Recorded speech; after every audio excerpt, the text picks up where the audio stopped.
Exactly what made an avoidant come back. There's always a strange silence after an avoidant leaves. Not the kind of silence that brings peace, but the kind that echoes with confusion. You check your phone. You go over the last conversation 1,000 times. Everything seemed fine until it wasn't. And then, nothing. No explanation, no closure, just vanishing. But here's where it gets even more confusing. Just when you start rebuilding your life, just when you're finally accepting that they're not coming back, they do. Out of nowhere. A message, a like, a "hey, I was just thinking about you." It feels like a ghost walking back into your life, and you can't help but ask, what made them come back? What exactly changes in an avoidance mind that pulls them back to the very closeness they once ran from? Today, we're not just unpacking the what. We're diving into the deep emotional psychology behind it. What triggers that return? What flips that switch in their mind?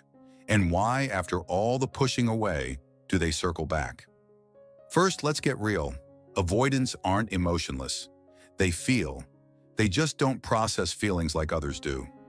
When things get too close, too intense, or too real, their instinct isn't to connect, it's to protect. And that protection often looks like distance, silence, or disappearing. But here's what most people don't realize. When they leave, they don't instantly forget you. They don't shut the door and skip off into emotional freedom. Instead, they enter a phase of internal conflict. At first, it feels like relief. They've escaped the emotional intensity.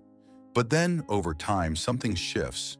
The very thing they ran from, connection, starts to haunt them.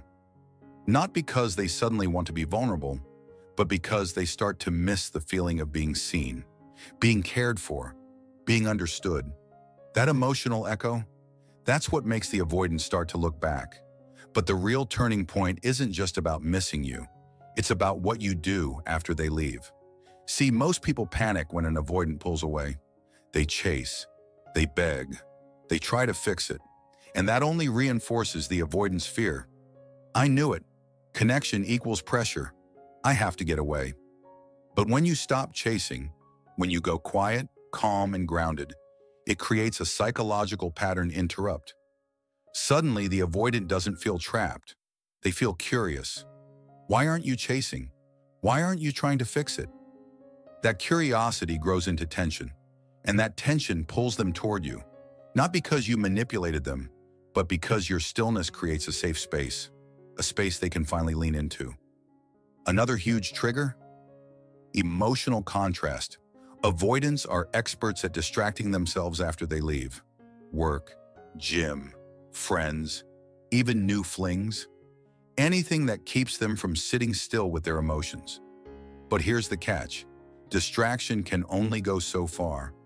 Eventually, something happens. A quiet night, a song, a random smell. And suddenly, a wave of emotion hits them. They remember how they felt with you.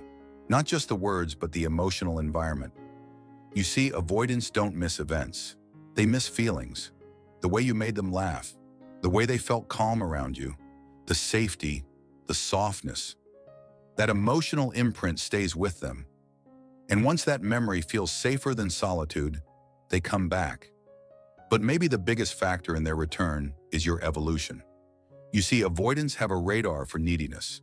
The moment they feel you're emotionally dependent on them, they shut down. But when you reclaim your power, when you stop proving your worth and start living your truth, they feel that shift. It's subtle, but it hits them hard. Suddenly, you're not chasing. You're not trying to explain yourself. You're not holding space for them anymore. That space they used to take for granted now feels missing. And humans, avoidance included, notice what's missing more than what's present. Your energy changed. Your boundaries got sharper. And now they wonder, did I lose something I wasn't ready to lose? And let's talk about ego. Because yes, even avoidants have pride. Sometimes they come back not because they're ready to be emotionally available, but because they want to know if you're still emotionally available to them. It's not always healthy, it's not always fair, but it's real. A breadcrumb message, a casual emoji reaction, a vague compliment. These aren't random, they're probes. They're quietly asking, do I still matter to you? And if you respond the way you used to, instantly available, overly forgiving, emotionally exposed, they retreat again. But if you respond with calm, strength, and clarity, they sense the shift. And that's where the real return begins. Not from their control, but from your composure. Now let's go deeper. One thing most people overlook is timing. Avoidants don't process emotion in real time. When you're crying, they're shutting down. When you're expressing needs, they're trying to escape. But later, sometimes weeks, sometimes months, they begin to feel what you felt. And when those emotions finally rise to the surface, they realize what they walked away from. It's not always regret, it's recognition. The difference between that new person and you. The difference between surface-level attention and deep emotional resonance. And when they realize they felt more safe with you than they admitted, that's when the pull gets real. Some avoidants come back because they finally felt the consequences of their behavior. You didn't wait. You didn't beg. You grew. You glowed. You moved forward. And suddenly they're no longer sure they can get you back. And here's the paradox. Avoidants fear intimacy, but they also fear losing people who made them feel safe. Your absence becomes louder than your presence ever was. Your silence becomes sacred. And they don't just miss you, they admire the strength you showed by walking away with dignity. That strength is rare. And to an avoidant, it's quietly magnetic. Let's talk about something powerful. Earn trust. Avoidants don't trust easily, not even themselves. So when you set boundaries and keep them, without drama, they start to trust you. Not because you accommodated them, but because you didn't. You showed consistency, integrity, calm. And that's what an avoidant needs more than affection. They need to feel like they won't be swallowed by your emotions. And when your energy is steady, not chaotic, they start to believe, maybe connection doesn't mean losing myself. That belief is what makes them return in a more meaningful way. But not all comebacks are equal. Some are just ego checks. Some are just loneliness. But the real comebacks, the ones that matter, happen when the avoidant doesn't just miss you, but they miss who they were when they were with you. The peace, the laughter, the parts of themselves they don't access with anyone else. When an avoidant feels safe enough to feel, that's when the healing begins.